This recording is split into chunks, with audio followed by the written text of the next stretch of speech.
নমস্কার, দেখছেন রিপাবলিক বাংলা, সঙ্গে রয়েছে আমি স্বর্ণালী। শুরু করছি সোজাসুজি স্বর্ণালী। গতকাল আমরা নজর রেখেছিলাম দিনভর, শুধুমাত্র আমরা নয়, গোটা বাংলার সংবাদ মাধ্যম নজর রেখেছিল 21শে জুলাইয়ের মঞ্চের দিকে, এবং বলা ভালো যে শুধুমাত্র গোটা বাংলার মানুষ নয়, একই সঙ্গে বিভিন্ন রাজ্যের মানুষজন নজর রেখেছিলেন, কারণ এবারের 21শে জুলাই অনেকটাই জাতীয় স্তরে সেটা পালন করা হয়েছে। আমরা দেখেছি দিল্লিতে, সেখানে জায়ান্ট স্ক্রিনে তার আলাদা আয়োজন ছিল। গতকাল 21শে জুলাইয়ের মঞ্চ থেকে যে শব্দ ভাইরাল হয়েছিল বলা ভালো, সেই শব্দ নিয়ে আমরা গতকাল আলোচনা করেছিলাম, যে গদ্দার শব্দ, এবং অনেক প্রশ্ন উঠেছিল। পাল্টা বিজেপি শিবিরও, গেরুয়া শিবিরও প্রশ্ন তুলেছিলেন যে আসল গদ্দার কে। শহীদ দিবসকে নিয়ে কেন্দ্র করে তাদের আদৌ সেই তদন্ত হয়েছে কিনা, শেষ পর্যন্ত কোন সময় কোন জায়গায় দাঁড়িয়ে কোন অভিযুক্ত কোন পথ পেয়েছিলেন তৃণমূল সরকারের আমলে, সেই বিষয়টা উঠে এসেছিল আলোচনায়। কিন্তু এর পাশাপাশি গতকালের যে মঞ্চ ছিল শহীদ দিবসের, সেখানে আরো একটা বিষয় আলোচনায় চলে আসে, এবং বলার অপেক্ষা রাখে না। বিগত কয়েক মাসে বাংলার রাজনীতিতে বাংলার প্রত্যেকটা মানুষ প্রায় ঘরে ঘরে একটি বিষয় জেনেই নিয়েছে, একটা শব্দ বা সাংকেতিক শব্দ, যেটা পিএসসি, অর্থাৎ পাবলিক অ্যাকাউন্টস কমিটি। এই পিএসসি এবং তার ফুল ফর্ম প্রায় এই মুহূর্তে ভাইরাল, কারণ বাংলার প্রত্যেকটা মানুষ পিএসসি নিয়ে আলোচনা করছেন। আর গতকাল শহীদ দিবসের মঞ্চে সেই পিএসসি বিতর্কে আরো একবার ঘি ঢালা হলো। কেন? রাজ্যের বিরোধী দলনেতার খোঁচায় 21শের মঞ্চেও মুকুল রায়ের বিধায়ক পদ বিতর্কে আরেকবার উত্তপ্ত হলো বঙ্গ রাজনীতি। কারণ 21শে জুলাইয়ের মঞ্চেও মুকুল রায়ের বিধায়ক পদ বিতর্ক সামনে এসেই গেল। পিএসসি চেয়ারম্যান কৃষ্ণনগর উত্তরের বিধায়ককে খোঁচা দিলেন খোদ শুভেন্দু অধিকারী, কারণ তিনি উপস্থিত ছিলেন গতকাল শহীদ দিবসের মঞ্চে, তৃণমূল কংগ্রেসের শহীদ দিবসের মঞ্চে। তৃণমূলের 21শে জুলাইয়ের ভার্চুয়াল মঞ্চ এবং বিজেপির শহীদ শ্রদ্ধাঞ্জলি মঞ্চের ছবি তুলে ধরে মুকুল রায়কে তোপ দাগেন রাজ্যের বিরোধী দলনেতা। ফেসবুকে তিনি নিজেই সেই ছবি পোস্ট করেন, এবং পোস্ট করে সঙ্গে লিখে দেন, পিএসসি চেয়ারম্যানকে কোন মঞ্চে দেখা যাচ্ছে। এই মুহূর্তে আপনারা সেই ফেসবুক পোস্ট দেখতে পাচ্ছেন। গতকালই এই পোস্ট করেছিলেন শুভেন্দু অধিকারী। তিনি লেখেন যে পিএসসি চেয়ারম্যানকে কোন মঞ্চে দেখতে পাওয়া যাচ্ছে, অর্থাৎ বারবার যেটা বলা হচ্ছিল যে বিরোধী দলের যেহেতু বিধায়ক, সেহেতু কোথায় সমস্যা পিএসসি পদ নিয়ে। খাতায় কলমে বিজেপি বিধায়ক, বাংলার রাজনীতির চাণক্য এখন মুকুল রায়, এবং এহেন মুকুল রায়কে বিধানসভার পাবলিক অ্যাকাউন্টস কমিটির চেয়ারম্যান করেছে শাসক দল। সরকার পক্ষের সিদ্ধান্তের প্রতিবাদ ইতিমধ্যেই গিয়ে দেখেছি আমরা। দেখেছি বিধানসভার 8টি স্ট্যান্ডিং কমিটির চেয়ারম্যান পদ থেকে ইস্তফা দিয়েছেন বিজেপি বিধায়কেরা। মুকুল রায়ের বিধায়ক পদ নিয়ে বিধানসভার অধ্যক্ষের দ্বারস্থ হয়েছেন বিজেপিরা। এমনকি পিএসসি চেয়ারম্যান বিতর্কে আদালতের দ্বারস্থ পর্যন্ত হতে চলেছে গেরুয়া শিবির। পিএসসি চেয়ারম্যান পদ এবং মুকুল রায়ের বিধায়ক পদ নিয়ে বিতর্কের আবহেই কিন্তু সম্ভবত আগামী 30শে জুলাই মুখোমুখি হতে চলেছেন মুকুল রায় এবং শুভেন্দু অধিকারী। বিধানসভা সূত্রের খবর যে ওই দিন পিএসসির বৈঠক অনুষ্ঠিত হবে, এবং সেখানে উপস্থিত থাকতে পারেন এই যুযুধান দুই হেভিওয়েট। অন্যদিকে মুকুল রায়ের বিধায়ক পদ খারিজের আবেদনে সম্ভবত চলতি সপ্তাহের শেষে অথবা আগামী সোমবার আদালতের দ্বারস্থ হতে চলেছে বিজেপি। এই জায়গাতে নিঃসন্দেহে যেগুলো জানানোর রয়েছে আমার, যে আদালতের দ্বারস্থ হবে মূলত কোন কোন বিষয়কে কেন্দ্র করে, হাতিয়ার কি থাকবে, সেক্ষেত্রে কি কি জিনিস জমা দিতে চলেছে গেরুয়া শিবির। প্রথম বিষয়, আদালতে যাওয়ার আগে ড্রাফট তৈরি করেছে বিজেপি। মুকুল রায়ের তৃণমূলে প্রত্যাবর্তনের ভিডিও ফুটেজ সেখানে জমা দেওয়া হচ্ছে। আলাদা করে বেছে নেওয়া হয়েছে সেই ভিডিও ফুটেজের কিছু কিছু অংশ, ক্লিপিংস। বাছা হয়েছে মুকুল রায়ের তৃণমূল কংগ্রেসে যোগদানের খবরের কাগজের কাটিং। মুকুল রায়ের টুইটারের স্ক্রিনশট নেওয়া হয়েছে। চলতি সপ্তাহের শেষে অথবা সোমবার আদালতের দ্বারস্থ হতে চলেছে বিজেপি। এবং এই সমস্ত প্রিপারেশন একটা বিষয়ের ইঙ্গিত দিচ্ছে যে এই মুহূর্তে কোনোভাবেই পিএসসির বিষয়টা সহজভাবে নিচ্ছে না বিরোধী শিবির। এতদিনের লড়াইয়ের আগেও বিভিন্ন সময় বিতর্কে চলে আসে এই বিষয়। আমরা জানি যে এর আগের দিনে আমরা আলোচনা করছিলাম যে মানস ভূঁইয়াও একসময় তাকেও কোথাও সেই ফেভারিটিজমের তত্ত্ব ছিল, যেখানে তাকে দাঁড় করানো হয়েছিল এই পদের জন্য, এবং পিএসসি চেয়ারম্যান হিসেবে তিনি ছিলেন, কাজ করেছিলেন। এবং এক্ষেত্রে যখন পিএসসি চেয়ারম্যান হিসেবে মুকুল রায়কে নিয়োগ করা হয়, কোথাও আবারও সেই পুরনো জিনিসও সামনে আসে। সবটাই কি সত্যি সত্যি শাসক দলের সুবিধে অসুবিধে দেখে, এবং পুরোটাই কি পরিকল্পিতভাবে হয়? কোন কোন ক্ষেত্রে পিএসসি চেয়ারম্যানের পদ, সেক্ষেত্রে একটা কোথাও থ্রেটনিং এর জায়গা থাকে, অনেক কিছু কি চাপার দরকার থাকে, কারণ যেহেতু আয় ব্যয়ের হিসেব পুরোটাই এই পিএসসি চেয়ারম্যানের সামনে থাকে, কোথাও নখদর্পণে থাকে, তাই জন্যই কি? সূত্রের খবর, আইনি লড়াইয়ে সংবিধান বিশেষজ্ঞদের পরামর্শ নিচ্ছে বিজেপি পরিষদীয় দল। বিধায়ক সংখ্যার নিরিখে 14:6 মানে 14:6 অনুপাতে পিএসসি সদস্য নির্বাচিত হন। মুকুল রায় খাতায় কলমে বিজেপির বিধায়ক ছিলেন এবং মানে এখনো আছেন। বিধানসভায় যে সিদ্ধান্ত নেওয়া হয়েছিল, অভিযোগ বিজেপির, এই অভিযোগই হচ্ছে গেরুয়া শিবির আদালতে জানাতে চলেছে, এমনটাই খবর। এবং বুধবার তৃণমূলের 21শে জুলাইয়ের মঞ্চে মুকুল রায়ের উপস্থিতি এবং বিজেপির শহীদ শ্রদ্ধাঞ্জলির মঞ্চের ছবি পোস্ট করে পিএসসি চেয়ারম্যান কৃষ্ণনগর উত্তরের বিধায়ককে খোঁচা আগেই দিয়েছেন শুভেন্দু অধিকারী।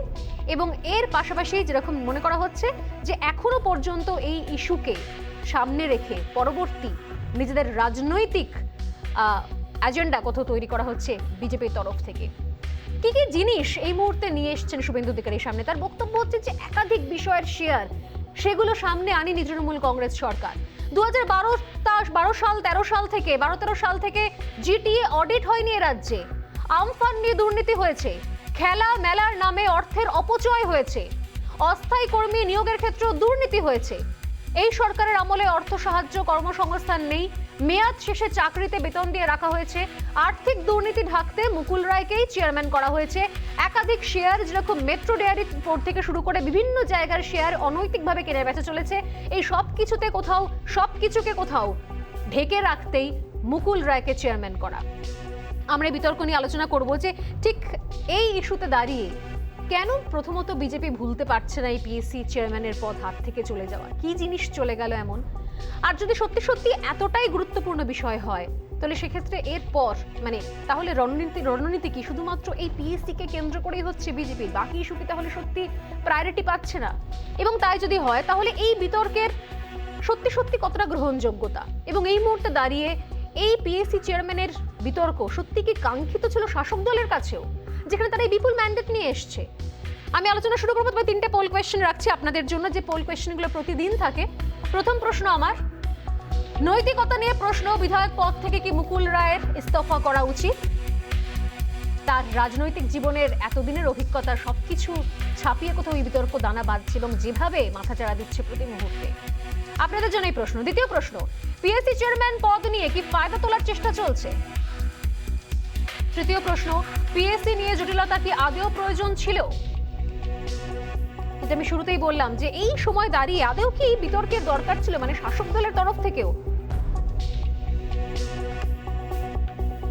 এই নিয়ে কথা বলতে এই মুহূর্তে আমাদের সঙ্গে যারা রয়েছেন, আমি আলোচনা শুরু করবো। আমাদের সঙ্গে রয়েছেন কনিষ্ক পান্ডা, বিজেপি নেতা, রয়েছেন শতরূপা, বিজেপি নেত্রী, রয়েছেন সৌম্য আইচ রয়, কংগ্রেস মুখপাত্র, এবং রয়েছেন তৃণমূল কংগ্রেস নেতা এবং আইনজীবী তৌসিফ আহমেদ। আপনাদের প্রত্যেককেই স্বাগত রিপাবলিক বাংলায় এবং সোজাসুজি স্বর্ণালীতে।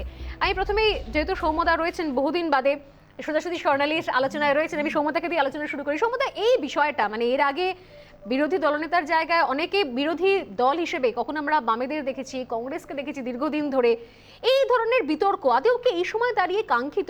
তিনবারের নির্বাচিত সরকার একটা পিএসসি পদ নিয়ে এত দূর জল ঘোলা, এবং মুকুল রায়ের মতো একজন বর্ষিয়ান পলিটিশিয়ান, সেই জায়গায় দাঁড়িয়ে কোথাও তার উপস্থিতি, তার টুইটার অ্যাকাউন্ট প্রত্যেক ক্ষেত্রে একটা বিতর্কের মধ্যে চলে আসছে, এবং একদিকে তার দল পরিবর্তন, আবারও ঘরের ছেলে ঘরে ফিরে আসা, এটা কি সত্যি কাঙ্ক্ষিত ছিল বাংলার রাজনীতির জন্য?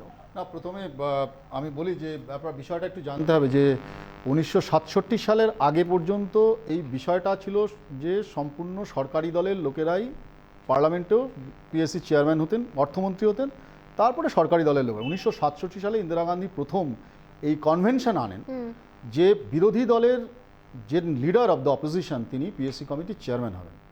আমাদের সংবিধানটা তো সবটাই তো নির্ভর করে আমরা যেটা কনভেনশনের উপরে চলে, এবং আমরা ওয়েস্টমিনিস্টার যে সংবিধান তাকে অনুকরণ করে চলি।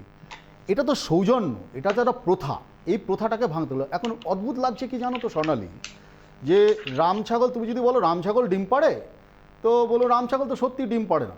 তো রাম ছাগল ডিম পাড়ে না, কিন্তু রাম ছাগলের নাম যদি মুরগি রেখে দেওয়া যায় তাহলে ডিম তো অবশ্যই পারবে, অসুবিধা তো কিছু নেই। আমার অবাক লাগে যে অর্থনৈতিক যেটা পাবলিক অ্যাকাউন্টস কমিটির চেয়ারম্যান, সারা পশ্চিমবঙ্গ না সারা ভারতবর্ষে এটা প্রথা যে সরকারি দলের খরচার হিসেব পিএসসি কমিটিতে যায়, তারা ঠিক করেন যে সেটা অনিয়ম হয়েছে না ঠিক হয়েছে, সেটা সার্টিফাই করেন। তো এই স্বচ্ছতাটা কোথায় গেল? ডু ইউ বিলিভ যে বিরোধী দলের একজন নেতা, তিনি যে দলের হোক, আমার সঙ্গে 200% বিরোধিতা আছে বিজেপির, আমরা বিজেপির বিরোধী, কিন্তু তা হলেও একজন সংবিধানের একজন বিরোধী দলের একজন মানে বিধায়ক তাকে রাতারাতি জয়েন করিয়ে তিনি একটা পিএসসি কমিটির চেয়ারম্যান করবেন, মানে something is they are interested to hide. তার মানে কী লুকোতে চাইছেন? তার মানে কোথাও একটা এই যে ধামাচাপা দেওয়া এই জিনিসটা কিন্তু চলছে। আপনি লক্ষ্য করে দেখবেন তুমি যে তার মানেটা কি, it's a complete political threat. আমি এই জায়গাতেই আসবো। রাজনৈতিক চৌর্যবৃত্তি। তৌসিফ আমাদের কাছে রয়েছে। তৌসিফ, রাজনৈতিক চৌর্যবৃত্তি এমনটাই এই শব্দবন্ধ প্রয়োগ করলেন সৌম্যদা। এই জায়গা থেকে প্রশ্ন আমার, সত্যি এত ধামাচাপা দেওয়ার কি দরকার ছিল? 3 বছর ধরে 3 টার্মে, 3 বছর নয় 3 টার্মে এই সরকার মানে 3বারের জন্য, এবার তৃতীয়বারের জন্য নির্বাচিত হয়ে এসেছে। এর আগে 10 বছর সময় অতিক্রান্ত হয়ে গিয়েছে। এমন কি কি জিনিস ছিল যেগুলো সত্যি সত্যি ধামাচাপা দেওয়ার দরকার পড়লো, যে ক্ষেত্রে কোথাও শুভেন্দু অধিকারী থাকলে সমস্যা হয়ে যেত, মুকুল রায়কে সেখানে বসাতে হলো? এটা কি আদেও মানে একটা তিনবারের জন্য নির্বাচিত সরকার, তৃতীয়বারের জন্য নির্বাচিত সরকার, তার কাছে কি সত্যিটা প্রত্যাশিত? এবং আজকে যেভাবে প্রত্যেক মুহূর্তে বিষয়গুলো ট্রোলিং হচ্ছে, প্রত্যেক মুহূর্তে বিষয়গুলো ভাইরাল হচ্ছে, যারা রাজনীতির সঙ্গে যুক্ত নন তারা পর্যন্ত সমালোচনায় মুখর হচ্ছেন। এই যে মঞ্চে বসে রয়েছেন মুকুল রায়, তিনি বিজেপির বিধায়ক, তিনি পিএসসির চেয়ারম্যান, তিনি তৃণমূল কংগ্রেসের শহীদ দিবসের মঞ্চে রয়েছেন, মানে কেন এই বিষয়গুলো কি সত্যি প্রয়োজনীয় ছিল? তৌসিফ, দেখুন, Suvendu Adhikari already leader of opposition আছেন, তো ওনাকে এত এজিটেটেড হওয়ার দরকার নেই যে উনি পিএসসি চেয়ারম্যান হতে পারলেন না। না, অন্য কেউ তো হতে পারতেন। অন্য কেউ তো হতে পারতেন। অশোক লাহিড়ীর মতো যোগ্য লোক তো ছিলেন সেখানে। আছে তো 9টা প্যানেল আছে যেখানে বিজেপি হেড কোচ, 9টা প্যানেল এমন আছে। আর আপনি দেখুন, মুকুল রয়ের আগেও মানস ভুঁইয়াও একটা প্রেসিডেন্ট সেট করা আছে যে উনিও পিএসসি এরকম চেয়ারম্যান হয়েছিলেন। আপনি দেখুন, পিএসসি কমিটিতে 20 মেম্বার্স আছে, ওনারা ইলেক্ট করেছেন। আর এটা স্পিকারের প্রেরোগেটিভ, উনি মুকুল রয়কে চুজ করেছেন। কেন করেছেন? একজন হচ্ছে উনি হচ্ছেন member of parliament, ex member of parliament, second অনেক সিনিয়র পলিটিশিয়ান। তো এটাই তো দরকার পিএসসি তে, ওটা ওনার স্পিকার প্রেরোগেটিভ, উনি ওনাকে চুজ করেছেন। এবার শুভেন্দু অধিকারী নারাজ হয়ে গেছেন যে ওনাকে করা হলো না। নারাজ হয়ে যাওয়ার বিষয় নয়, কোনো ব্যক্তিগত বিষয় তো নয়, এটা তো যেটা কিছুক্ষণ আগে বলা হচ্ছিল যে 67 সাল থেকে একটা রীতি, কারণ শুধুমাত্র স্বচ্ছতা, কারণ এই পাবলিক অ্যাকাউন্টস কমিটি কি কাজটা কি, সরকারের আয় ব্যয়ের একটা হিসেব, সেই জায়গাটা নখদর্পণে চলে আসে পিএসসি চেয়ারম্যানের কাছে। একটা স্বচ্ছতা যে আমরা যে আয় ব্যয় করলাম ভাই, বিরোধী শিবির থেকে যারা রয়েছেন, যারা নেতৃত্ব দিচ্ছেন তাদের কাছেও সেটা স্পষ্ট থাকুক। এটা কি বাংলার মানুষকে প্রতারণা করা নয়? মানা হচ্ছে তো, রীতি তো মানাই হচ্ছে। 9টা প্যানেল তো বিজেপি হেড করছেই, বিজেপি লোকরা হেড করছেই তো। আর পিএসসি নিয়ে এটা বলা হয়েছে যে যদি আপনি বলবেন যে টেকনিক্যালি উনি কি এখন বিজেপি ইলেক্টেড এমএলএ আছেন, যেটা সুব্রত মুখার্জি অলরেডি বলেছেন। আর আলটিমেটলি পিএসসি 20 মেম্বার্স একটা কমিটি আছে, ওইখান থেকে ইলেক্ট করা হয়।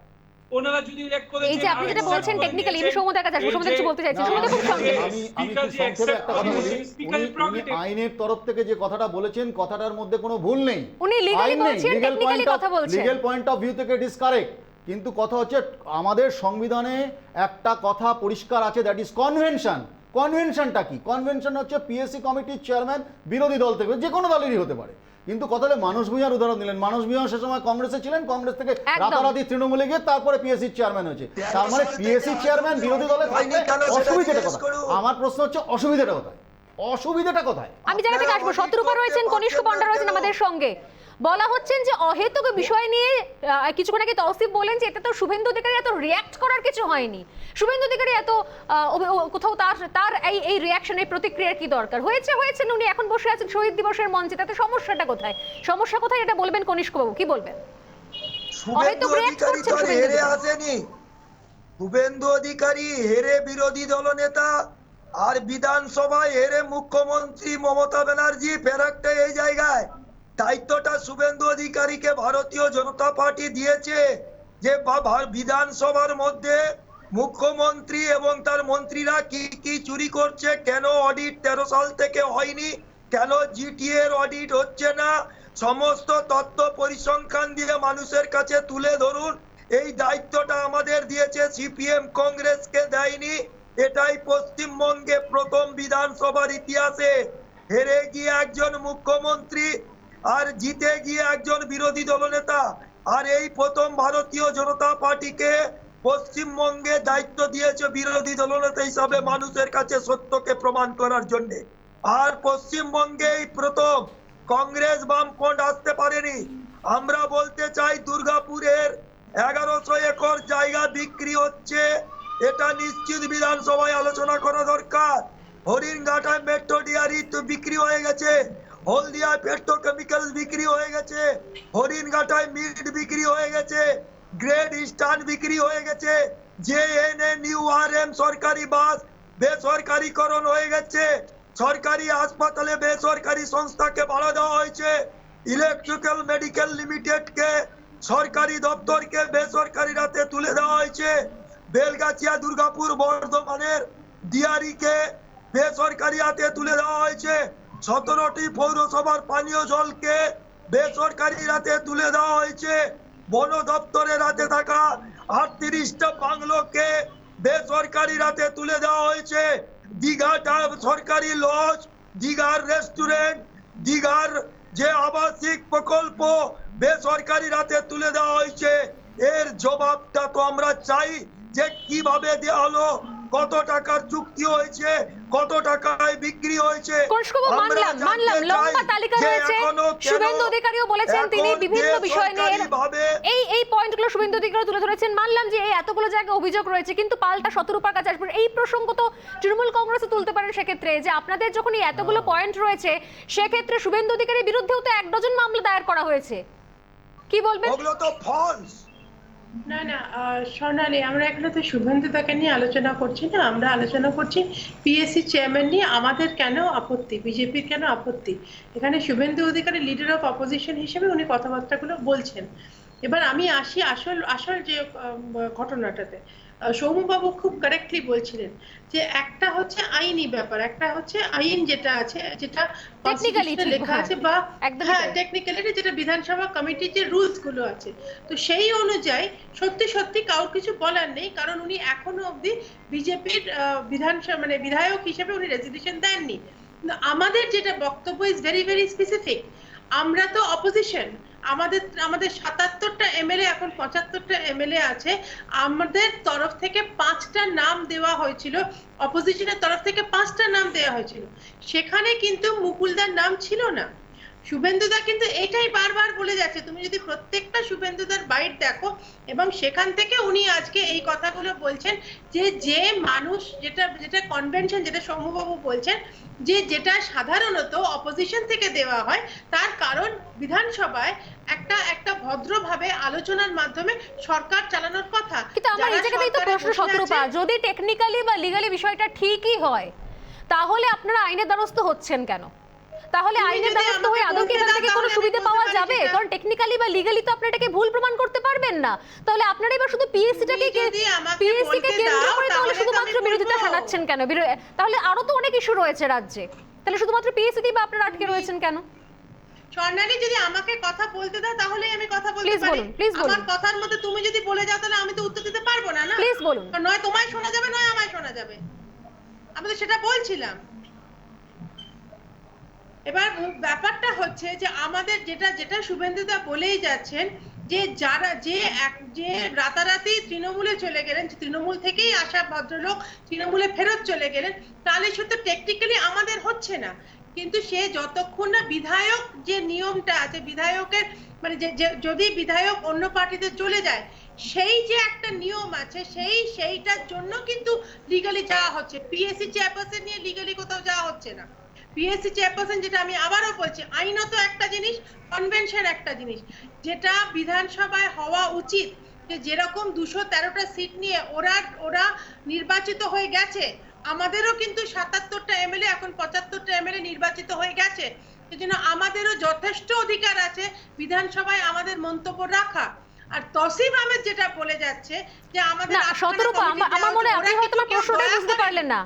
আপনি হয়তো আমার প্রশ্নটাই বুঝতে পারলেন না। আমার বক্তব্য হচ্ছে, যদি আপনি নিজেও বলছেন, সহমত হচ্ছেন যে যদি এটা টেকনিক্যালি আইনতভাবে এখানে সত্যি হয়তো ঠিক বলছেন বিষয়টা, কিন্তু এতদিনের ট্র্যাডিশন রয়েছে বিধানসভার, যদি তাই হয়, যদি আইনত ঠিক হয়, তাহলে আপনারা আইনের দ্বারস্থ সেখান থেকে সুবিচার কি আদৌ পাবেন? এক। স্বর্ণালী, তুমি তো আর আমার দ্বিতীয় উত্তরটা প্রশ্ন বুঝতেই হচ্ছে পারলে না। পিএসসি নিয়ে লড়াই করার জন্য স্বর্ণালী, 8টি স্ট্যান্ডিং তুমি তো কমিটি থেকে আমার ছেড়ে উত্তরটাই দেওয়া, বুঝতে পদ পারলে ছেড়ে না। দেওয়া, এইটা কোন ধরনের বিরোধিতা? আপনারা তো স্বর্ণালী, নিজেরাই বলছেন এতগুলো সিট পেয়েছেন আপনারা, মানুষের তাহলে আস্থা রয়েছে, ভরসা স্বর্ণালী, রয়েছে, তুমি তো আমার এই কেমন উত্তরটা ধরনের বুঝতেই লড়াই? পারলে না। স্বর্ণালী, তুমি তো আমার উত্তরটাই বুঝতে পারলে না, তুমি আবার আমায় বলছো আমি তোমার প্রশ্ন বুঝিনি। তুমি আমার উত্তরটাই বুঝতে পারলে না। আমরা যাচ্ছি কিসের জন্য, আমরা আইনের দ্বারস্থ হচ্ছি কিসের জন্য? আবারও বলছি, মন দিয়ে শোনো, ভালো করে বোঝো। আমরা আইনের দ্বারস্থ হচ্ছি এই কারণে যে একটা নিয়ম আছে, একটা লিগ্যাল স্ট্যান্ড আছে। যদি বিধায়ক যে পার্টি থেকে ইলেক্টেড হয়েছে সেই পার্টি ছেড়ে অন্য পার্টিতে চলে যায়, তাহলে সেই বিধায়ক ব্যাপারটা খারিজ হয়ে যায়। সেইটার জন্য আমরা আইনের ওখানে যাচ্ছি। আমরা পিএসসি চেয়ারপারসনের জন্য আইনের দ্বারস্থ হচ্ছি এই না। একই এটা তুমি শুনিয়ে কোথাও ভুল একই করছো। শুনিয়ে এই মুহূর্তে বিরোধীরাও সরব হয়েছে, শাসক দলও সরব হয়েছেন। সৌমদা আমাদের সঙ্গে রয়েছেন। সৌমদা, আপনার কি মনে হয়, এবং আইনজীবী হিসেবে তৌসিফও রয়েছেন, আইনের জায়গাটা কি আদৌ সেইভাবে রয়েছে? মানে এই দেখুন, এই লড়াইটা কি শুধুমাত্র পিএসসি কে কেন্দ্র করে হচ্ছে না? এবং পাল্টা কিন্তু শাসক দলও বলছেন, শুভেন্দু অধিকারীকে বলছেন ঘর সামলাতে, শিশির অধিকারী কেন এতদিন পর্যন্ত না, পদত্যাগ আমি- করেননি? আমি- সৌমদা, আমি হ্যাঁ। পরিষ্কার একটা কথা বলি, দেখুন আইন নেই, আমি বারবার বলছি এটা আইনত নেই। কনভেনশন আছে, সেই কনভেনশনটা মানছে না। কিন্তু ভারতীয় জনতা পার্টিকে কি বলবো, ভারতীয় জনতা পার্টিও তো মানে না। তাহলে দুটো এমএলএ নিয়ে আর মণিপুরে সরকার করতো না? তাহলে মধ্যপ্রদেশে রাত্রেবেলা হঠাৎ করে জেগে উঠতো না রাজ্যপাল? মহারাষ্ট্রের রাজ্যপাল রাত্রেবেলা জেগে উঠতো না? তো সেগুলো তো হচ্ছে।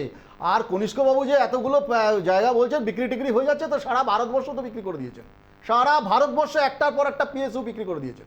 তো এইসব কম কথা বলা দরকার, কিন্তু ইস্যুর উপরে থাকুন। ইস্যুটা হচ্ছে যে কনভেনশনটাকে মানছে না সরকার, কনভেনশনটাকে সরকার মানছে না। সেই মানছে না কেন? তার কারণ হচ্ছে আপনারাও তো পিএসসি কমিটির চেয়ারম্যান, কেন্দ্রে যখন পিএসসি কমিটির চেয়ারম্যান অধীর রঞ্জন চৌধুরী, তাকে তো বলতেই দেন না, তাকে বলতে দেন না আপনারা।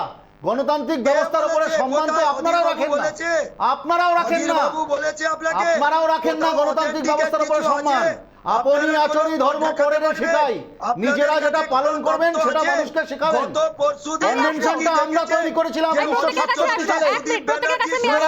আমি কনিষ্ক, শত্রুপা প্রত্যেকের কাছে আসবো, তৌসিফের কাছে আসবো। তবে তার আগে শুনে নেব যে এই পিএসসি নিয়ে বিভিন্ন সময় যেভাবে বিতর্ক দানা বেঁধেছে, এক, শুভেন্দু অধিকারী কি কি অভিযোগ করেছেন, আর দুই, পিএসসি কে কেন্দ্র করে একদিকে মমতা বন্দ্যোপাধ্যায়, অন্যদিকে পার্থ চট্টোপাধ্যায়, অন্যদিকে শুভেন্দু অধিকারী বিভিন্ন সময় কোন কোন মন্তব্য রেখেছেন। প্রথমে শুনি যে শুভেন্দু অধিকারীর এই বিষয় নিয়ে বারবার তিনি মুখ খুলেছেন, সরব হয়েছেন, তার ঠিক কি অভিযোগ ছিল শুনে নেওয়া যাক একবার।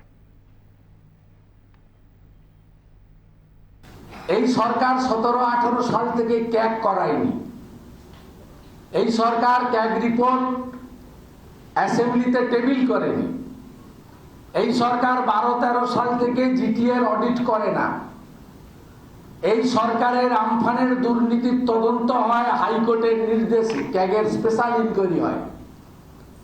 এই সরকার পরীক্ষা নিরীক্ষা যাতে প্রকৃত বিরোধী দল রাজ্যের মানুষের 2,28,00,000 মানুষের ভোট নিয়ে 77টি কেন্দ্র থেকে নির্বাচিত জনগণের দ্বারা স্বীকৃত বিরোধী দল পরীক্ষা নিরীক্ষা না করতে পারে, খেলা মেলাতে অর্থের অপচয় না আটকাতে আমরা পারি, কর্মচারীদের হক দিয়ে আমরা রেকমেন্ড না করতে পারি, সর্বস্তরে চুক্তিভিত্তিক কন্ট্রাকচুয়াল অস্থায়ী কর্মচারীদের বেতন বৃদ্ধির কথা আমরা চেপে ধরতে না পারি, কোভিডে যেখানে 17,000 মানুষ পশ্চিমবঙ্গে মারা গেছেন, সেখানে কোভিডে মারা যাওয়া কোনো পরিবারকে সরকার অর্থ সাহায্য, কর্মসংস্থান দেয়নি। মুখ্যমন্ত্রীর প্রধান উপদেষ্টা, প্রাক্তন মুখ্য সচিব, তার ভাতৃবধূকে ট্যুরিজম ডেভেলপমেন্ট কর্পোরেশনের 1,10,000 টাকার চাকরি দিয়েছে। অনেককে এক্সটেনশন দিয়ে রেখেছেন, অনেককে ইচ্ছা মতো চাকরির সময় সুযোগ শেষ হয়ে যাওয়ার পরেও তাদেরকে বেতন দিয়ে রেখেছেন। নিজেদের এজেন্ডা, নিজেদের নমিনেশন যে যিনি জমা দিয়েছেন মুকুল রায়, তিনি তো বিজেপি পার্টির মেম্বার, অসুবিধার কি আছে? তাকে তো কালিম্পং থেকে এমনকি বিনয় তামাংদের পার্টিও সাপোর্ট দিয়েছে, আর আমরাও সাপোর্ট দেবো। এটা স্পিকারের ডিসিশন। আর যদি ভোটাভুটি হয় আমরা ভোটে জিতবো। আসুক না, কার কত শক্তি দেখে নিক না। মানুষের ভোটে জিতে এসেছি, ওই ভোটটাই আমরা জেতাবো যাকে প্রয়োজন তাকে। পিএসসি চেয়ারম্যান হিসেবে 7 জন বিজেপি বিধায়কের মধ্য থেকে অভিজ্ঞতার নিরিখে, সংসদীয় রাজনীতিতে নিরিখে মুকুল রায়কে চেয়ারম্যান হিসেবে ঘোষণা করেছে। সহযোগী দল গোর্খা জনমুক্তি মোর্চার কালিম্পংয়ের বিধায়কের, তার সমর্থন করেছেন তৃণমূল কংগ্রেসের জোড়া ফুলে নির্বাচিত এগরার বিধায়ক। ভারতীয় জনতা পার্টির কোন সদস্য বা সদস্যা মুকুল রায়ের প্রস্তাবক বা সমর্থক ছিল না। বিভিন্ন সময় বক্তব্যগুলো উঠে এসেছে এবং সেখান থেকে কোথাও আগাম ইঙ্গিত পাওয়াই গিয়েছিল যে যাকে প্রয়োজন তাকেই নির্বাচিত করা হবে পিএসসি চেয়ারম্যান হিসেবে। এটা নতুন কিছু নয়, আগে থেকেই ছিল।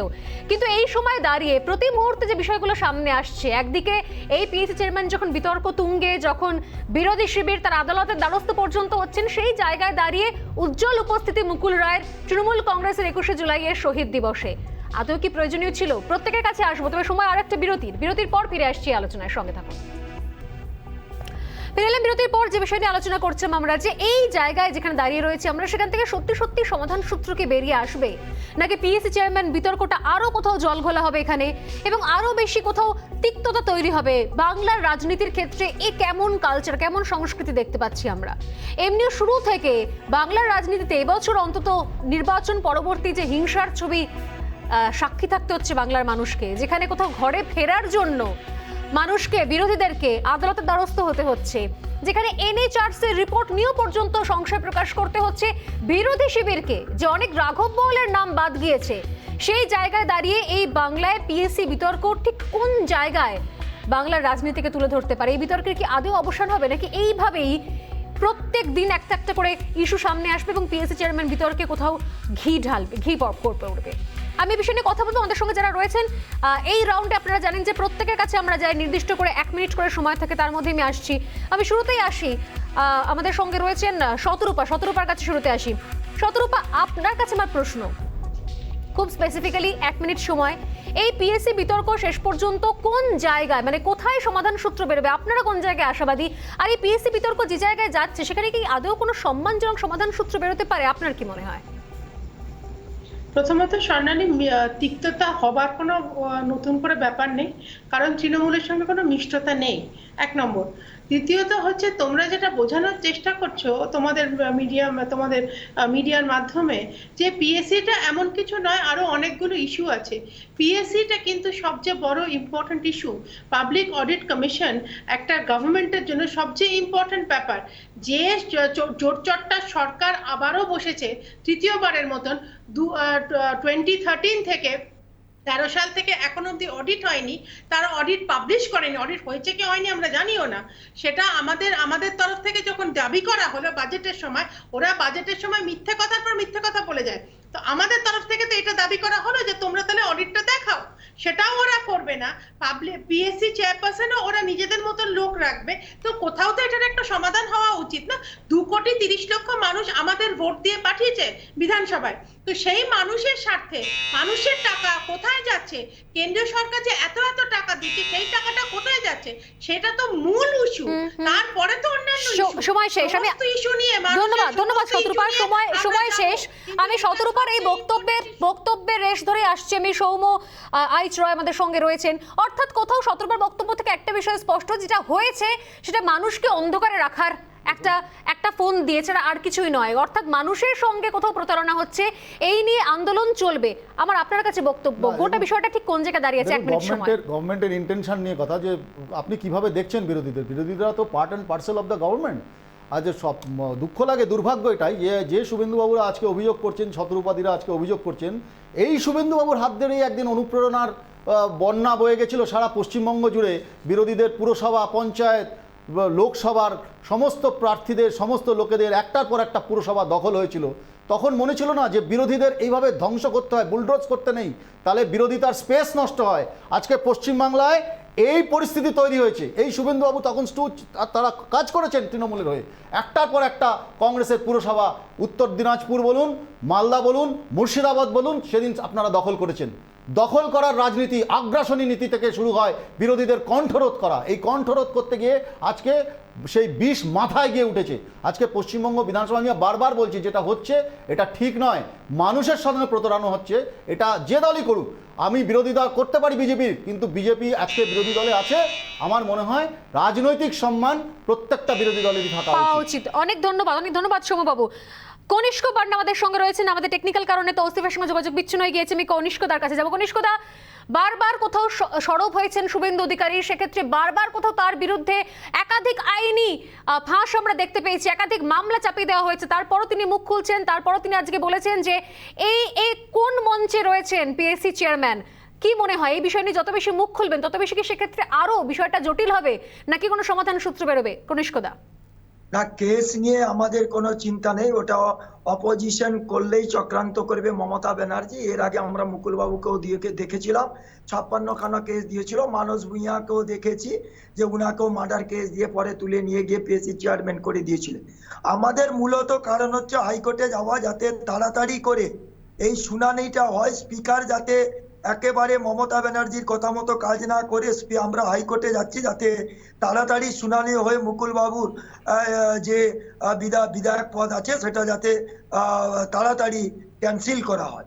আর দ্বিতীয়ত আমাদের যে মূল দাবি, 13 সাল থেকে সিএজির কোনো রিপোর্ট জমা পড়েনি, পিএসসির কোনো রিপোর্ট নেই, জিটিএর কোনো সাল থেকে কোনো হিসাব নেই এবং নির্বাচনও নেই। প্রত্যেকটা পৌরসভা, প্রায় 113খানা পৌরসভার কোনো হিসাব নেই, প্রশাসনকে চাপিয়ে রেখেছেন। সেই হিসাব আমাদের দরকার আছে। কেন্দ্র সরকার কত টাকা দিয়েছে, কত মিসইউজ হয়েছে, 100 দিনের টাকা কত চুরি গেছে, তার হিসাব আমরা চাই। আমরা চাই যে বেকারদের কেন এখনো চাকরি হয়নি, কেন এত ভ্যাকেন্সি থাকাও চাকরি হচ্ছে না, কেন 45,000 কলকাতা সময় শেষ। অনেক ধন্যবাদ তিনজনকে। একটা বিষয় স্পষ্ট এবং একটা ঘটনার লাইন ধরে কোথাও শেষ করতে চাইবো যে সত্যি সত্যি তৃণমূলের আমলে যে ঘটনাগুলো হয়েছিল বিরোধীদের বিষয়ে নিয়ে কিছুক্ষণ আগে সৌম্যবাবু বললেন, তাহলে কোথাও কি সেটারই পুনরাবৃত্তি হচ্ছে? আর যদি তাই হয় এবং একই সঙ্গে তৃণমূলকেও যদি একই প্রশ্ন করা হয়, বলা হয় কি বামেদের আমলে কি হয়েছিল, অর্থাৎ শুধুমাত্র সময় বদলে যায়, একই সঙ্গে ক্ষমতা বদলে যায়, কিন্তু এই যে বিরোধীদের কণ্ঠরোধ করার প্রবণতা সেটা বন্ধ হচ্ছে না এবং এখনো পর্যন্ত পিএসসি নিয়ে আইন আদালতের দ্বারস্থ হচ্ছেন বিরোধীরা। আমরা জানি না সমাধান সূত্র কোথায় বেরোবে, কিন্তু নিঃসন্দেহে নিন্দার অবকাশ রয়েছে, কারণ এটা বাংলার রাজনৈতিক সংস্কৃতি হতে পারে না। প্রত্যেককে অনেক ধন্যবাদ। এই বিতর্ক শেষ করছি এখানে। তবে পাশাপাশি যেরকম প্রতিদিন কিছু গুরুত্বপূর্ণ খবরে নজর রাখি, সেরকম একটা গুরুত্বপূর্ণ ইস্যু পেগাসাস, সেটাকে নজর রাখতেই হচ্ছে। আদৌ কি স্পাইওয়্যারে নজরবন্দি হয়েছিলেন রাহুল, অভিষেক, প্রশান্ত কিশোর? অ্যামনেস্টি ইন্টারন্যাশনালের নতুন দাবিতে পেগাসাস কাণ্ডে নতুন মোড় কোথাও সামনে আসছে। প্রকাশিত তালিকার নাম্বারগুলি নজরবন্দি হওয়ার দাবি কার্যত উড়িয়ে দিল মানবাধিকার রক্ষায় আন্তর্জাতিক খ্যাতিসম্পন্ন সংস্থা।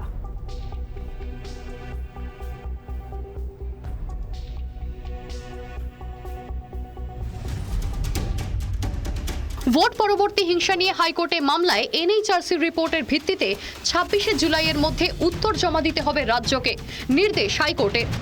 এদিন হাইকোর্টে জমা পড়ল অভিজিৎ সরকারের অটোপসির রিপোর্ট। এনএইচআরসির রিপোর্ট রাজনৈতিক উদ্দেশ্য প্রণোদিত বলে সওয়াল জবাবে বলেন রাজ্যের পক্ষের আইনজীবী অভিষেক মনু সিংভি। এদিন মহেশ জেঠমালানি বলেন, ধর্ষণ ও শারীরিক নির্যাতনের ঘটনার তদন্ত কোনোভাবেই রাজ্যের হাতে দেওয়া উচিত নয়। পুলিশ বারবার আক্রান্তদের জেরা করছে, তবে কি এনএইচআরসি ভুল? গুজরাট হিংসার মতো পরিস্থিতি তৈরি হয়েছে, অবিলম্বে কোনো নিরপেক্ষ তদন্তকারী সংস্থাকে দিয়ে তদন্ত করানো হোক। অভিষেক মনু সিংভির বক্তব্য, এনএইচআরসির রিপোর্ট সঠিক বলে ধরে নেওয়া হচ্ছে, রাজ্যের কথাও শুনুন। এনএইচআরসির রিপোর্ট রাজনৈতিক উদ্দেশ্য প্রণোদিত। প্রিয়াঙ্কা টিব্রেওয়াল জানিয়েছেন, পুলিশ আক্রান্তদের হুমকি দিচ্ছে, রাজ্যকে তদন্তের ভার দেওয়া যায় না, কারণ এই মামলায় তারাই অভিযুক্ত। কোন স্বাধীন সংস্থাকে তদন্তের ভার দেওয়া হোক। স্পেসিফিক্যালি হাইকোর্ট মেনশন করে দিয়েছে যে এটা লাস্ট টাইম ওদেরকে টাইম দেওয়া হচ্ছে, 26 তারিখে অ্যাফিডেভিটটা ফাইল করতে হবে ওদের। সির কাছে গিয়ে কমপ্লেনগুলো করেছে বা বলেছে ঘটনাটি, তো তাদের নামের উল্লেখ বা আইডেন্টিটি আছে, তো সেটা স্টেট জানতে চাইছে, কিন্তু কোর্ট একদম পরিষ্কার বলে দিয়েছে যে সেই আইডেন্টিটিগুলো পুলিশকে কোনো হালাতে দেওয়া যাবে না, ওগুলো শুধু ইনভেস্টিগেটিং এজেন্সিকে দেওয়া হবে। মামলার পরবর্তী শুনানি 28 জুলাই। জাতীয় মানবাধিকার কমিশনের রিপোর্টে কাঠগড়ায় তোলা হয়েছে রাজ্যকে। প্রশ্নের মুখে প্রশাসনের ভূমিকা। রাজ্য এ বিষয়ে কি উত্তর দেয়, সকলের নজর রয়েছে সেদিকেই। রিপাবলিক বাংলা। শুধুমাত্র একটি মাত্র ইস্যু নয়, দিনের বাছাই করা একটাই ইস্যু নয় বিতর্কের জন্য, তার পাশাপাশি আরো কিছু গুরুত্বপূর্ণ খবর যেগুলো সোজাসুজি আপনাদের সামনে তুলে ধরার দায়িত্ব আমার। যেরকম ভোট পরবর্তী হিংসা নিয়ে হাইকোর্টে মামলা। ভোট পরবর্তী হিংসা নিয়ে হাইকোর্টে মামলায় এনএইচআরসির রিপোর্টের ভিত্তিতে 26শে জুলাইয়ের মধ্যে উত্তর জমা দিতে হবে রাজ্যকে, এমনটাই কিন্তু নির্দেশ দেওয়া হলো হাইকোর্টে। অর্থাৎ কোথাও ভোট পরবর্তী ইস্যুকে কেন্দ্র করে আরো একবার ব্যাকফুটে রাজ্য।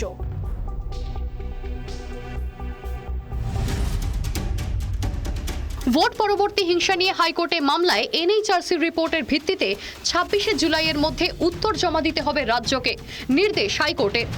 এদিন হাইকোর্টে জমা পড়ল অভিজিৎ সরকারের অটোপসির রিপোর্ট। এনএইচআরসির রিপোর্ট রাজনৈতিক উদ্দেশ্য প্রণোদিত বলে সওয়াল জবাবে বলেন রাজ্যের পক্ষের আইনজীবী অভিষেক মনু সিংভি। এদিন মহেশ জেঠমালানি বলেন, ধর্ষণ ও শারীরিক নির্যাতনের ঘটনার তদন্ত কোনোভাবেই রাজ্যের হাতে দেওয়া উচিত নয়। পুলিশ বারবার আক্রান্তদের জেরা করছে। তবে কি এনএইচআরসি ভুল? গুজরাট হিংসার মতো পরিস্থিতি তৈরি হয়েছে। অবিলম্বে কোনো নিরপেক্ষ তদন্তকারী সংস্থাকে দিয়ে তদন্ত করানো হোক। অভিষেক মনু সিংভির বক্তব্য, এনএইচআরসির রিপোর্ট সঠিক বলে ধরে নেওয়া হচ্ছে। রাজ্যের কথাও শুনুন। এনএইচআরসির রিপোর্ট রাজনৈতিক উদ্দেশ্য প্রণোদিত। প্রিয়াঙ্কা টিব্রেওয়াল জানিয়েছেন, পুলিশ আক্রান্তদের হুমকি দিচ্ছে। রাজ্যকে তদন্তের ভার দেওয়া যায় না, কারণ এই মামলায় তারাই অভিযুক্ত। কোনো স্বাধীন সংস্থাকে তদন্তের ভার দেওয়া হোক। স্পেসিফিক্যালি হাইকোর্ট মেনশন করে দিয়েছে যে এটা লাস্ট টাইম ওদেরকে টাইম দেওয়া হচ্ছে। 26 তারিখে অ্যাফিডেভিটটা ফাইল করতে হবে ওদের। কাছে গিয়ে কমপ্লেনগুলো করেছে বা বলেছে ঘটনাটি, তো তাদের নামের উল্লেখ বা আইডেন্টিটি আছে, তো সেটা স্টেট জানতে চাইছে। কিন্তু কোর্ট একদম পরিষ্কার বলে দিয়েছে যে সেই আইডেন্টিটিগুলো পুলিশকে কোনো হালাতে দেওয়া যাবে না, ওগুলো শুধু ইনভেস্টিগেটিং এজেন্সিকে দেওয়া হবে। মামলার পরবর্তী শুনানি 28শে জুলাই। জাতীয় মানবাধিকার কমিশনের রিপোর্টে কাঠগড়ায় তোলা হয়েছে রাজ্যকে। প্রশ্নের মুখে প্রশাসনের ভূমিকা। রাজ্য এ বিষয়ে কি উত্তর দেয়, সকলের নজর রয়েছে সেদিকেই। রিপাবলিক বাংলা। দীর্ঘদিন ধরে বিভিন্ন বিতর্ক, একদিকে গদ্দার মির্জাফর, অন্যদিকে পিএসসি চেয়ারম্যান পদ, সবকিছু নিয়ে একদম টান উত্তেজনা। একদিকে মুকুল রায়, অন্যদিকে শুভেন্দু অধিকারী। এই মুকুল ভার্সেস শুভেন্দুর বিতর্কের মাঝখানে, যাবতীয় বিতর্কের মাঝখানে খুব সম্ভবত আগামী 30শে জুলাই মুখোমুখি হতে চলেছেন যুযুধান এই দুই পক্ষ। নজর থাকছে সেদিকেও। বিধানসভার পাবলিক অ্যাকাউন্টস কমিটির চেয়ারম্যান পদ ও খাতায় কলমে বিজেপি বিধায়ক মুকুল রায়ের বিধায়ক পদ নিয়ে সরগরম বঙ্গ রাজনীতি। কৃষ্ণনগর উত্তরের বিধায়কের বিধায়ক পদ খারিজের দাবিতে বিধানসভার অধ্যক্ষের দ্বারস্থ হয়েই ক্ষান্ত হয়নি বিজেপি। এবার মুকুল রায়ের বিধায়ক পদ খারিজের আবেদন নিয়ে আদালতে যেতে চলেছে গেরুয়া শিবির। সূত্রের খবর, আদালতে যাওয়ার আগে ড্রাফট তৈরি করেছে বিজেপি। মুকুল রায়ের তৃণমূলে প্রত্যাবর্তনের ভিডিও ফুটেজ বাছা হয়েছে মুকুল রায়ের তৃণমূলে যোগদানের খবরের কাগজের কাটিং। মুকুল রায়ের টুইটারে স্ক্রিনশটও নেওয়া হয়েছে। চলতি সপ্তাহের শেষে অথবা সোমবার আদালতের দ্বারস্থ হতে চলেছে বিজেপি। সূত্রের খবর, আইনি লড়াইয়ের জন্য সংবিধান বিশেষজ্ঞদের পরামর্শ নিচ্ছে বিজেপি পরিষদীয় দল। বিধায়ক সংখ্যার নিরিখে 14-6 অনুপাতে পিএসসি সদস্য নির্বাচিত হন। মুকুল রায় খাতায় কলমে বিজেপির বিধায়ক। বিধানসভা রুল বুক বিরোধী সিদ্ধান্ত নেওয়া হয়েছে, অভিযোগ বিজেপির। এই অভিযোগই গেরুয়া শিবির আদালতে জানাতে চলেছে বলে খবর। বুধবার তৃণমূলের 21শে জুলাইয়ের মঞ্চে মুকুল রায়ের উপস্থিতি ও বিজেপির শহীদ শ্রদ্ধাঞ্জলির মঞ্চের ছবি পোস্ট করে পিএসসি চেয়ারম্যান কৃষ্ণনগর উত্তরের বিধায়ককে খোঁচা দিয়েছেন শুভেন্দু অধিকারী। এই আবহে আগামী 30শে জুলাই বিধানসভায় পিএসসির বৈঠকে শুভেন্দু অধিকারী ও মুকুল রায় মুখোমুখি হতে পারেন বলে সূত্রের খবর। মুকুল রায়ের বিধায়ক পদ খারিজের দাবি ও পিএসসি চেয়ারম্যান বিতর্কের আবহে বিরোধী দলনেতা ও তৃণমূল নেতার মুখোমুখি হতে চলার খবরে আপাতত বিধানসভার দিকেই চোখ থাকবে রাজনৈতিক মহলের। বিট্টু রায়চৌধুরী, রিপাবলিক বাংলা।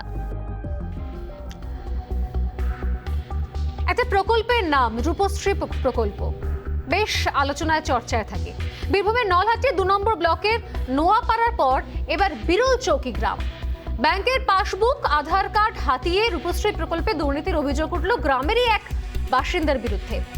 ঘটনায় জেলা শাসকের কাছে অভিযোগ দায়ের করা হয়েছে। কি ঘটেছিল ঘটনা দেখে নেওয়া যাক।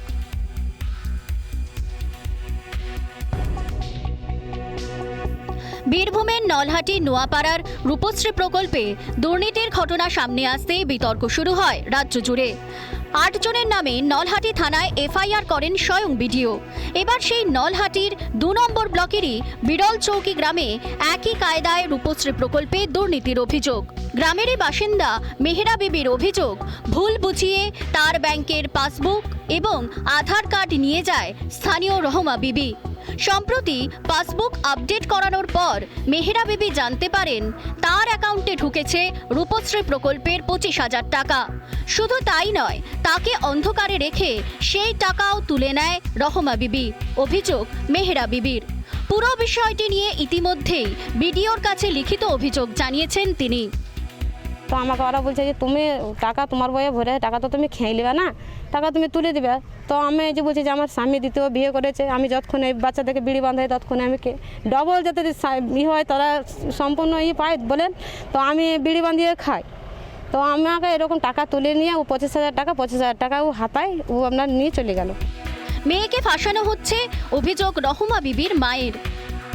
ও কিছুই জানে না, ওই টাকায় নি ওই তুলি খেছে আমার মেয়েকে ফাঁসাইছে, ফাঁসার জন্য করছে আমার মেয়েকে। কিসের টাকা বলুন তো?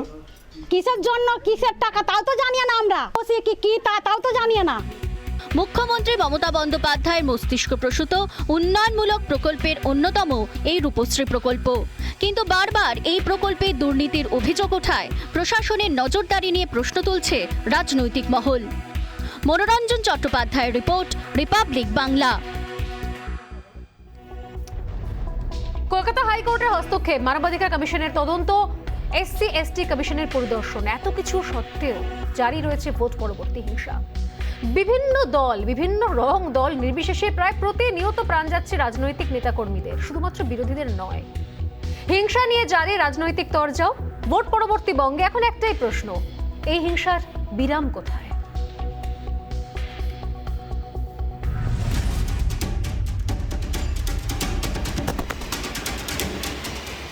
জেলায় জেলায় ও শহর কলকাতায় রাজনৈতিক হিংসা, গোষ্ঠীদ্বন্দ্ব। হিংসা ও গোষ্ঠীদ্বন্দ্বের বলি রাজনৈতিক নেতাকর্মীরা। শাসক বিরোধী নির্বিশেষে প্রায়শই প্রাণ যাচ্ছে অনেকের। এই ছবি এখন পরিচিত ছবি ভোট পরবর্তী বঙ্গের। 21শে জুলাই পালনকে কেন্দ্র করে তৃণমূলের গোষ্ঠীদ্বন্দ্বে বুধবার গুলি চলে হাড়োয়ায়। গুলিবিদ্ধ হয়ে মৃত্যু হয়েছে 2 জনের, আহত হয়েছেন 7 জন। কোচবিহার 1 নম্বর ব্লকের পানিশালা অঞ্চলে আক্রান্ত বিজেপি কর্মী সমর্থকরা। বিজেপির বুথ কমিটির সদস্য সহ কর্মী সমর্থকদের বাড়িতে বোমাবাজি ও ঘরের টিনের দেওয়ালে দা দিয়ে কোপানোর অভিযোগ। ঘটনায় তৃণমূলের বিরুদ্ধে অভিযোগ বিজেপি কর্মী সমর্থকদের। পূর্ব মেদিনীপুরের ময়নায় বাগচায় তৃণমূল বিজেপি সংঘর্ষ। তৃণমূলের বিরুদ্ধে বৃদ্ধাকে মারধর ও বিজেপি কর্মীর বাড়িতে হামলার অভিযোগ অস্বীকার রাজ্যের শাসক দলের। জেলায় জেলায় দলীয় কর্মী সমর্থকদের ওপর হামলার অভিযোগ বিজেপির। দলের কর্মী সমর্থকদের খুনের অভিযোগেও সরব গেরুয়া শিবির। পাল্টা দলের কর্মী সমর্থকদের আক্রান্ত ও খুন হওয়ার অভিযোগের সরব তৃণমূল। হিংসা নিয়ে জারি রাজনৈতিক চর্চা। ভোট পরবর্তী হিংসা নিয়ে আদালতের দ্বারস্থ বিজেপি। হিংসা থামাতে হস্তক্ষেপ করেছে কলকাতা হাইকোর্ট। আদালতের নির্দেশে হিংসা কবলিত এলাকা পরিদর্শন করে তদন্ত রিপোর্ট জমা দিয়েছে জাতীয় মানবাধিকার কমিশন। ভোট পরবর্তী হিংসার অভিযোগ খতিয়ে দেখতে মানবাধিকার কমিশনের পাশাপাশি রাজ্যে এসেছে SC/ST কমিশনও। তবে হাইকোর্টের হস্তক্ষেপ বা কেন্দ্রীয় কমিশনগুলির রাজ্য সফরের পরেও জারি রয়েছে রাজনৈতিক হিংসা। প্রায়শই গোষ্ঠীদ্বন্দ্বে উত্তপ্ত হয়ে উঠছে ভোট পরবর্তী বঙ্গ। এই পরিস্থিতিতে একটাই প্রশ্ন, হিংসার আদৌ বিরাম কোথায়? রিপাবলিক বাংলা।